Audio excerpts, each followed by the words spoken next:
Good afternoon students. അപ്പോൾ നമ്മൾ ഇന്നലെ നോക്കിയിരുന്നത് ക്ലാസിഫിക്കേഷൻ ഓഫ് ബ്രിഡ്ജസ് ആയിരുന്നു ലാസ്റ്റ് അല്ലേ. അക്കോർഡിംഗ് ടു മെറ്റീരിയൽ ആയിരുന്നു നമ്മൾ ഇന്നലെ സ്റ്റോപ്പ് ചെയ്തത്. ഇനി നമുക്ക് ബാക്കി ക്ലാസിഫിക്കേഷൻസ്, അതായത് ബാക്കി ക്രൈറ്റീരിയ വെച്ചിട്ടുള്ള ക്ലാസിഫിക്കേഷൻസ് നമുക്ക് ഈ ക്ലാസ്സിൽ നോക്കാം. അതിൽ ആദ്യത്തേതാണ് അക്കോർഡിംഗ് ടു സ്ട്രക്ചറൽ ആക്ഷൻ. അതായത് എന്ത് സ്ട്രക്ചറൽ മെത്തേഡ് വഴിയാണ് അതിൽ ലോഡ് ട്രാൻസ്ഫർ ചെയ്യുന്നത്, അതിനെ ബേസ് ചെയ്തിട്ട് നമുക്ക് എന്ത് ചെയ്യാം, ഒരു ബ്രിഡ്ജിനെ ക്ലാസിഫൈ ചെയ്യാം. അതായത് beam and slab bridges, truss or girder bridges, simply supported or continuous or cantilever bridges, next balanced cantilever bridges, suspension bridges, arch bridges, rigid frame bridges. ഇത്രയാണ് അക്കോർഡിംഗ് ടു സ്ട്രക്ചറൽ ആക്ഷനിൽ വരുന്ന ബ്രിഡ്ജ്. ഓക്കെ, ഇനി നമുക്ക് ഇതിൻ്റെ ഓരോന്നും detail ആയിട്ട് നോക്കാം. അപ്പം അതിൽ തന്നെ ഫസ്റ്റ് വരുന്ന ബീം ആൻഡ് സ്ലാബ് ബ്രിഡ്ജ്. അപ്പം ബീം ആൻഡ് സ്ലാബ് ബ്രിഡ്ജ് എന്ന് പറയുന്നത് എന്താണ്? ഇതാണ് ഏറ്റവും basic type of bridge. Okay, consist of a beam simply supported on each side by a support and can be made continuous later, inexpensive to build. അതായത് ഇവിടെ നമ്മൾ ഏറ്റവും basic and simple type of ബ്രിഡ്ജാണ് ഏത്? Beam and slab bridge എന്ന് പറയുന്നത്. അതായത് ഇത്രയേ ഉള്ളൂ. ഇവിടെ എന്ന് പറയുന്നത് ആക്ഷൻ ഓഫ് ലോഡ്സ് എന്ന് പറയുന്നത് എന്താ? നമ്മളൊരു സ്ലാബ് ഉണ്ടാവും, സ്ലാബിൽ നിന്ന് ബീമിലോട്ട് ലോഡ് ട്രാൻസ്ഫർ ചെയ്യുന്നു. അങ്ങനെ ഈ ബീമിൽ നിന്ന് ലോഡ് നമ്മുടെ പിയറിലോട്ട് ട്രാൻസ്ഫർ ചെയ്യുന്നു. ഇത്രയേ ഉള്ളൂ ഒരു ഇതിലെ ലോഡ് ആക്ഷൻ എന്ന് പറയുന്നത്. ബീം ആൻഡ് സ്ലാബ് ബ്രിഡ്ജസിലെ ലോഡ് ആക്ഷൻ എന്ന് പറയുന്നത് സിമ്പിൾ എന്താണ്, ബേസിക് ടൈപ്പ് ബ്രിഡ്ജാണ്. ഇതിൽ ലോഡ് എങ്ങനെ ട്രാൻസ്ഫർ ചെയ്യുന്നത്? സ്ലാബിൽ നിന്ന് ബീമിലോട്ട് ട്രാൻസ്ഫർ ചെയ്യുന്ന രീതിയിൽ. ഓക്കെ, അത്രയേ ഉള്ളൂ ഒരു ബീം ആൻഡ് സ്ലാബ് ബ്രിഡ്ജ് എന്ന് പറയുന്നത്. പിന്നെ compare to other type of bridges, ഈ ടൈപ്പ് എന്ന് പറയുന്നത് എന്താണ്? ഇൻഎക്സ്പെൻസീവ് ആണ്. നെക്സ്റ്റ് ടൈപ്പാണ് ട്രസ് ഓർ ഗിർഡർ ബ്രിഡ്ജ്.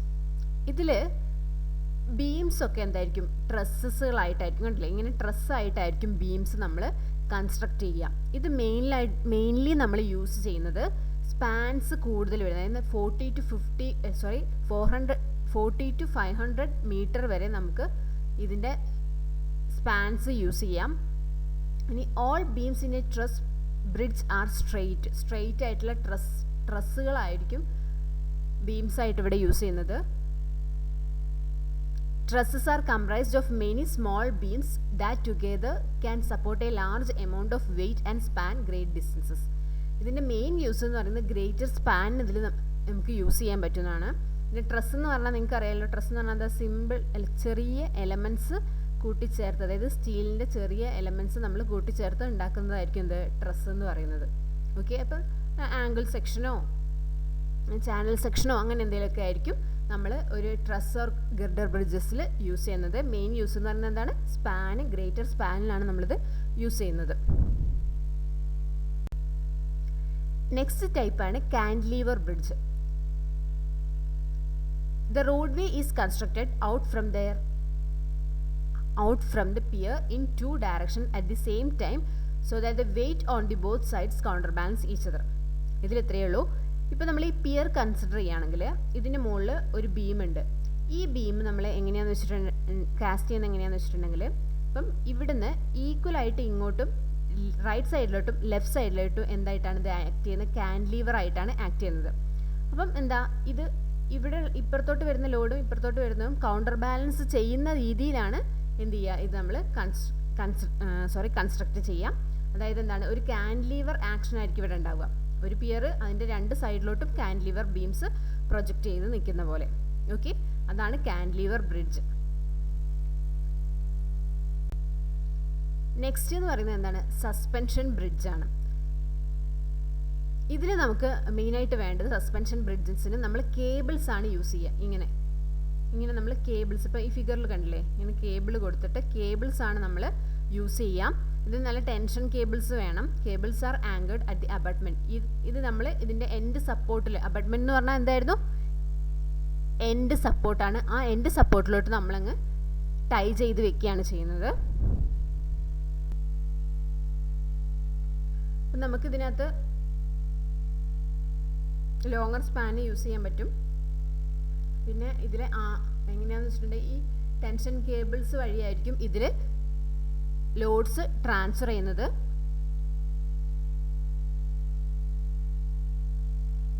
ഇതിൽ ലോഡ് ട്രാൻസ്ഫറിൻ്റെ മെക്കാനിസം ഇതിൽ വരച്ച് കാണിച്ചിട്ടുണ്ട് കണ്ടോ. ഇങ്ങനെ ഈ ടെൻഷൻ കേബിൾ വഴിയായിരിക്കും എന്തിലോട്ട് നമ്മൾ ലോഡ് പോകുന്നത്, ഈ പിയറിലോട്ട് ലോഡ് പോകുന്നത്. അപ്പോൾ മെയിൻ മെമ്പർ എന്ന് പറയുന്നത് ഇതിൽ ഈ ടെൻഷൻ കേബിൾ തന്നെ ആയിരിക്കും. ഓക്കെ, അതാണ് സസ്പെൻഷൻ ബ്രിഡ്ജ് എന്ന് പറയുന്നത്. നെക്സ്റ്റ് എന്ന് പറയുന്നത് എന്താണ്, ആർച്ച് ബ്രിഡ്ജ്. അപ്പോൾ ആർച്ച് ബ്രിഡ്ജ് എന്ന് പറയുന്നത് എന്തായിരിക്കും, ആർച്ച് ആക്ഷൻ ആയിരിക്കും ലോഡ് ക്യാരി ചെയ്യുന്നത്. നമുക്കറിയാം സാധാരണയെക്കാളും ആർച്ച് ആണെങ്കിൽ കുറച്ചുകൂടെ കൂടുതൽ ലോഡ് ട്രാൻസ്ഫർ ചെയ്യാൻ പറ്റും. അപ്പം ആർച്ച് ആക്ഷൻ വഴിയായിരിക്കും ആർച്ച് ബ്രിഡ്ജിൽ ലോഡ് ട്രാൻസ്ഫർ ചെയ്യുന്നത്. Oldest types of bridges and have great natural strength. നമ്മൾ കൂടുതലായിട്ട് നേരത്തെ ഓൾഡസ്റ്റ് ടൈംസിലെ നമ്മൾ ഈ ബ്രിഡ്ജസ് ഒക്കെ ആർച്ച് ആക്ഷൻ യൂസ് ചെയ്തിട്ട് ചെയ്യുന്നുണ്ട്. Instead of pushing straight down, the weight of an arch bridge is carried outward along the curve of the arch to the support at the each ends. ഇവിടെ നമ്മൾ എങ്ങനെയാണ് ചെയ്യുന്നതെന്ന് വെച്ചിട്ടുണ്ടെങ്കിൽ ഈ arch action വഴി load end സപ്പോർട്ടിലോട്ട് transfer ചെയ്യാണ് ചെയ്യാം. Okay, അപ്പോൾ ആർച്ച് ബ്രിഡ്ജിൽ നമ്മൾ യൂസ് ചെയ്യുന്ന പ്രിൻസിപ്പിൾ എന്താണ്, ആർച്ച് ആക്ഷൻ ആണ്. അപ്പോൾ നമ്മുടെ സ്ട്രക്ചറൽ ബേസിസിലുള്ള ക്ലാസിഫിക്കേഷൻ കഴിഞ്ഞു. ഇനി നമുക്കുള്ള എന്താണ്, അക്കോർഡിംഗ് ടു അലൈൻമെൻ്റ് ആണ്. ഒരു ബ്രിഡ്ജിൻ്റെ അലൈൻമെൻ്റ് അനുസരിച്ച് അതിനെ എന്തൊക്കെയായിട്ട് ക്ലാസിഫൈ ചെയ്യാം. Square bridges or straight bridges, skew bridges, അങ്ങനെ രണ്ട് ടൈപ്പേ ഉള്ളൂ. ഇപ്പം നമ്മൾ മൂന്നാമത്തെ ക്ലാസിഫിക്കേഷനാണ് പഠിക്കുന്നത്. ആദ്യം നമ്മൾ എന്തായിരുന്നു, മെറ്റീരിയൽസിനെ ഏത് മെറ്റീരിയൽ യൂസ് ചെയ്തിട്ടാണ് കൺസ്ട്രക്ട് ചെയ്യുന്നത് അതിനെ ബേസ് ചെയ്തിട്ട് നമ്മൾ പഠിച്ചു. പിന്നെ അതിൽ സ്ട്രക്ചറൽ ആക്ഷൻ വഴിയുള്ള ക്ലാസിഫിക്കേഷൻ പഠിച്ചു. പിന്നെ നമ്മൾ എന്താണ്, അക്കോർഡിംഗ് ടു അലൈൻമെൻ്റ് ആണ്. അലൈൻമെൻറ്റിൽ രണ്ട് ടൈപ്പേ ഉള്ളൂ, ഒന്ന് square bridges or straight bridges, രണ്ടാമത്തെ ഏതാണ്, സ്ക്യൂ ബ്രിഡ്ജസ്. അപ്പോൾ നമ്മൾ അക്കോർഡിംഗ് ടു അലൈൻമെൻ്റ് ആണ് നോക്കുന്നത്. ഫസ്റ്റ് വൺ എന്താണ്, square bridge or straight bridge. ഇതിൽ വേറെ ഒന്നുമില്ല. അപ്പോൾ നമ്മൾ ഇതൊരു റിവറാണ്, റിവർ ഇങ്ങനെ ഈ ഡയറക്ഷനിൽ പാസ് ചെയ്യാണ്. നമ്മൾ ഈ റിവറിനെ നമുക്ക് ഈ സൈഡിൽ നിന്ന് ഇപ്പുറത്തെ സൈഡിലോട്ട് എത്തണമെങ്കിൽ നമ്മൾ എന്ത് ചെയ്യും, ഒരു ബ്രിഡ്ജ് അവിടെ കൺസ്ട്രക്ട് ചെയ്യും. അപ്പോൾ കണ്ടോ, ഇത് കറക്റ്റ് എന്താണ്, ക്രോസ് ചെയ്തിട്ടുള്ളതാണ്. ഓക്കെ, കറക്റ്റ് പെർപെൻഡിക്കുലർ ഡയറക്ഷനിലുള്ളതല്ലേ. ഇതിനെ കറക്റ്റ് 90 ഡിഗ്രി ആയിട്ടായിരിക്കും നമ്മൾ സ്ട്രെയിറ്റ് ബ്രിഡ്ജ് അല്ലെങ്കിൽ സ്ക്വയർ ബ്രിഡ്ജ് എന്ന് പറയുന്നത്. ഓക്കെ, ഇനി സ്ക്യൂ ബ്രിഡ്ജ് എന്ന് പറഞ്ഞിട്ടുണ്ടെങ്കിൽ എന്താണ്, നമ്മളിപ്പം ഇങ്ങനെ കൺസ്ട്രക്ട് ചെയ്യുന്നതിന് പകരം ഒരു ഇൻക്ലിനേഷൻ കണ്ടോ, ഒരു ഇൻക്ലിനേഷനിലാണ് നമ്മൾ എന്ത് ബ്രിഡ്ജ് കൺസ്ട്രക്ട് ചെയ്യുന്നതെങ്കിൽ അതിനെ നമ്മൾ സ്ക്യൂ ബ്രിഡ്ജ് എന്ന് പറയും. കറക്റ്റ് എന്താണ്, നമ്മൾ ഈ പെർപെൻഡിക്കുലർ ആയിട്ട് ചെയ്യുന്നതിനാണ് എന്തെന്ന് പറയുന്നത്, സ്ട്രെയിറ്റ് അല്ലെങ്കിൽ സ്ക്വയർ ബ്രിഡ്ജ് എന്ന് പറയുന്നത്. മറ്റേ എന്തായിരിക്കും, സ്ക്യൂ ബ്രിഡ്ജ് ആയിരിക്കും. അപ്പോൾ നമ്മൾ കോമൺലി അഡോപ്റ്റ് ചെയ്യുന്നത് എപ്പോഴും എന്തായിരിക്കും, square bridge or straight bridge ആയിരിക്കും. ചില കേസിൽ നമുക്കിപ്പം ഇങ്ങനെ ചെയ്യാൻ പറ്റിയെന്ന് വരില്ല. അപ്പം അങ്ങനെയുള്ള കേസുകളിൽ നമ്മൾ എന്ത് ചെയ്യും, സ്ക്യൂ ബ്രിഡ്ജ് യൂസ് ചെയ്യും. അപ്പം it is often not possible to arrange that a bridge span square to the feature that it crosses, particularly where it is important to maintain a relatively straight alignment of a roadway above or below bridge. നിങ്ങൾ ചില റോഡുകളൊക്കെ കണ്ടിട്ടുണ്ടാവും അല്ലേ, ഇങ്ങനെ bridge കൊടുക്കുന്നതൊക്കെ കണ്ടിട്ടുണ്ടാവും. Okay, അതായത് നമുക്ക് എപ്പോഴും ഇങ്ങനെ ചെയ്യാൻ പറ്റണം എന്നില്ല. നമ്മൾ പറ്റുന്ന സാഹചര്യങ്ങളിലൊക്കെ സ്ട്രെയിറ്റ് ബ്രിഡ്ജ് ആയിട്ട് തന്നെയാണ് നമ്മൾ കൊടുക്കുക. അല്ലാത്ത കേസിൽ നമ്മൾ എന്ത് ചെയ്യും, സ്ക്യൂ ബ്രിഡ്ജ് നമ്മൾ പ്രൊവൈഡ് ചെയ്യും. ഓക്കെ, നെക്സ്റ്റ് ടൈപ്പ് എന്ന് പറയുന്നത് according to location of flooring ആണ്. അതായത് നമ്മുടെ ബ്രിഡ്ജിൻ്റെ ഫ്ലോറിങ്ങിൻ്റെ ലൊക്കേഷൻ എവിടെയാണോ അതിനനുസരിച്ചാണുള്ളത്. അതിൽ ഫസ്റ്റ് വൺ ഡെക്ക് ബ്രിഡ്ജ് ആണ്, സെക്കൻഡ് വൺ ത്രൂ ബ്രിഡ്ജ് ആണ്. ചില ടെക്സ്റ്റ് ബുക്കിനകത്ത് ഈ രണ്ട് ക്ലാസിഫിക്കേഷനേ ഉള്ളൂ, ഡെക്ക് ബ്രിഡ്ജ് എന്നും ത്രൂ ബ്രിഡ്ജ് എന്നും. ചിലതിൽ സെമി ത്രൂ ബ്രിഡ്ജ് എന്നും കൂടെ ഉണ്ട്. അപ്പോൾ നമുക്ക് മൂന്നും എന്തായാലും നോക്കാം. ഓക്കെ, ഇതിനകത്ത് ഡെക്ക് ബ്രിഡ്ജ് എന്താണെന്ന് വെച്ചിട്ടുണ്ടെങ്കിൽ a deck type bridge is the one in which the roadway or railway floor rests on the top of the supporting structure. ഇവിടെ നോക്കുകയാണെങ്കിൽ നമ്മളുടെ ലോഡ് സപ്പോർട്ട് ചെയ്യുന്ന മെയിൻ സ്ട്രക്ചേഴ്സ് ഒക്കെ എന്താണ്, ഈ ബീംസും പിയറും ഒക്കെ ഉള്ളൂ അല്ലേ. അപ്പം ഈ സ്ട്രക്ചറിൻ്റെ, ഈ സപ്പോർട്ടിംഗ് സ്ട്രക്ചറിൻ്റെ ടോപ്പിലായിട്ടാണ് എന്ത് വരുന്നത്, നമ്മുടെ റോഡ് വരുന്നത്. ഓക്കെ, ഇവിടെ റോഡ് ആയതുകൊണ്ട് റോഡ്. ഇനി ഇൻ കേസ് ഇവിടെ റെയിൽവേ ആണെങ്കിൽ, ടോപ്പിൽ റെയിൽവേ ആണെങ്കിൽ അങ്ങനെ. അപ്പം അങ്ങനെ ടോപ്പിൽ ആണ് നമ്മുടെ റോഡ് വേ വരുന്നതെങ്കിൽ അത്തരത്തിലുള്ള ബ്രിഡ്ജിനെയാണ് നമ്മൾ എന്തെന്ന് പറയുന്നത്, ഡെക്ക് ബ്രിഡ്ജ് എന്ന് പറയുന്നത്. ഓക്കെ, അതായത് നമ്മുടെ സപ്പോർട്ടിംഗ് സ്ട്രക്ചറിൻ്റെ ടോപ്പിൽ ലോഡ് ക്യാരി ചെയ്യുന്ന ഏത് സ്ട്രക്ചറാണോ ആ സ്ട്രക്ചറിൻ്റെ ടോപ്പിലാണ് റോഡ് വേ അല്ലെങ്കിൽ റെയിൽവേ വരുന്നതെങ്കിൽ നമ്മൾ അതിനെ എന്തെന്ന് പറയുന്നു, ഡെക്ക് ബ്രിഡ്ജ് എന്ന് പറയുന്നു.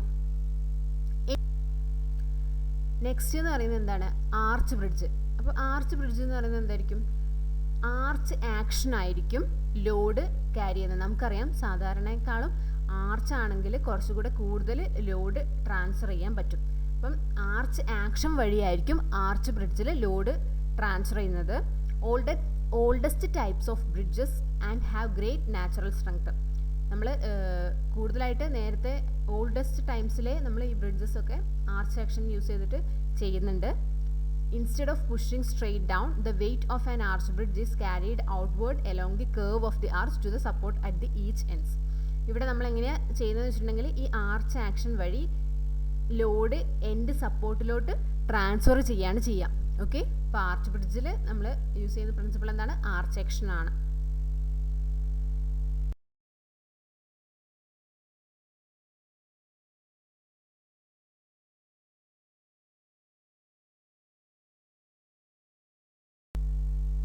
നെക്സ്റ്റ് ടൈപ്പ് എന്ന് പറയുന്നത് അക്കോർഡിംഗ് ടു ലൈഫാണ്. അതായത് നമുക്ക് വേണമെങ്കിൽ പെർമനൻ്റ് ആയിട്ട് ബ്രിഡ്ജസ് കൺസ്ട്രക്ട് ചെയ്യാം, അല്ലെങ്കിൽ ടെമ്പററി ആയിട്ട്. ഇപ്പം മിലിറ്ററി പർപ്പസിനൊക്കെ ടെമ്പററി ബ്രിഡ്ജസ് അവർ കൺസ്ട്രക്ട് ചെയ്യുന്നുണ്ട്. അപ്പോൾ അതിന് നമ്മൾ ടെമ്പററി പർപ്പസിന് വേണ്ടി നമ്മൾ കൺസ്ട്രക്ട് ചെയ്യുന്നതിന് ടെമ്പററി ബ്രിഡ്ജ് എന്നും, പെർമനൻറ്റ് പർപ്പസിന് വേണ്ടി നമ്മൾ സാധാരണ കൺസ്ട്രക്ട് ചെയ്യുന്ന ബ്രിഡ്ജസ് ഒക്കെ എന്താണ്, പെർമനൻറ്റ് ബ്രിഡ്ജസ് എന്നും പറയുന്നു.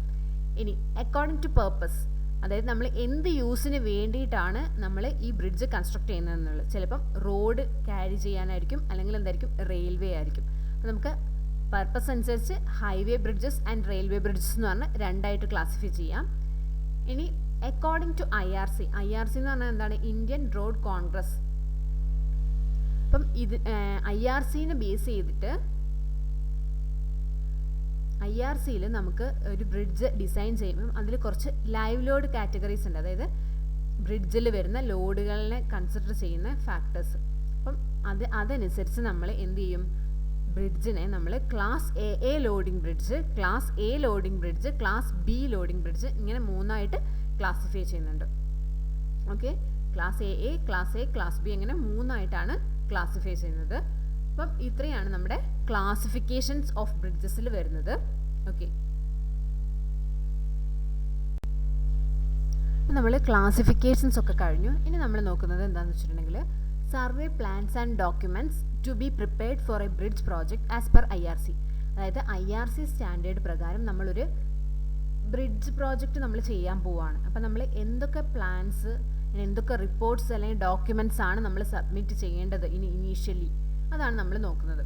അപ്പോൾ അതിൽ ആദ്യം വരുന്നതാണ് ഇൻഡെക്സ് മാപ്പ്, പിന്നെ നമ്മൾ കോണ്ടൂർ സർവേ പ്ലാൻ ചെയ്യണം, പിന്നെ അതിൻ്റെ site plan, cross section of the channel, next longitudinal section of the channel showing bed level, high flood level, low water level, next reports showing the reasons for selecting the site and alternative, next hydraulic data, geological data. അപ്പം ഇത്രയും കാര്യങ്ങളാണ് നമ്മൾ